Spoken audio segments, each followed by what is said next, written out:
السلام علیکم ورحمۃ اللہ وبرکاتہ۔ ناظرین، استقبال ہے آپ کا ہمارے چینل دا اردو نیوز میں۔ جمعیت علماء ہند کے صدر مولانا محمود اسد مدنی نے ریاست منی پور میں تشدد کا دائرہ بڑھنے پر سخت تشویش کا اظہار کیا ہے۔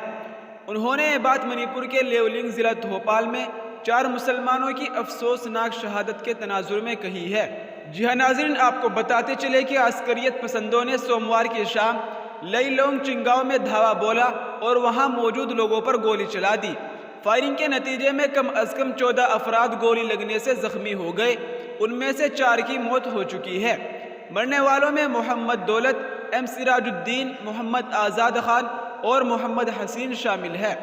واضح ہو کہ اس علاقے میں میتی پنگال قوم آباد ہے۔ یہاں کے مسلمان جو ابھی تک میتی اور کوکی گروپوں کے درمیان نسلی تصادم میں شامل نہیں ہوئے ہیں، اب ان کو بھی نشانہ بنایا جا رہا ہے، جو ریاستی سرکار کی غیر ذمہ داری کا نتیجہ ہے۔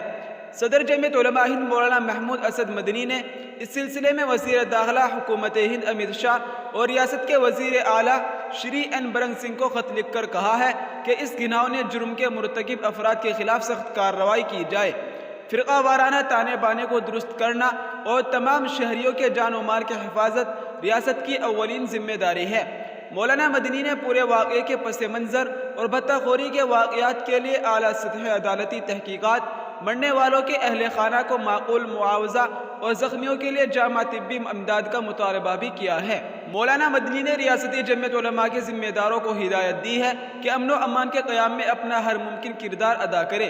جمعیت علماء ہند کے جنرل سیکریٹری مولانا حکیم الدین قاسمی، جنہوں نے 2 ماہ قبل منی پور کا دورہ کیا تھا، وہ وہاں متاثرہ علاقوں میں سرکاری افسران اور جمعیت کے ذمہ داروں سے لگاتار رابطے میں ہیں۔ جی ہاں ناظرین، یہ اس وقت کی بڑی خبر تھی جس کو ہم نے آپ کے ساتھ شیئر کیا ہے۔ دعا کریں کہ اللہ تعالیٰ تمام مسلمانوں کو اپنے حفظ و امان میں رکھے، آمین۔ السلام علیکم ورحمۃ اللہ وبرکاتہ۔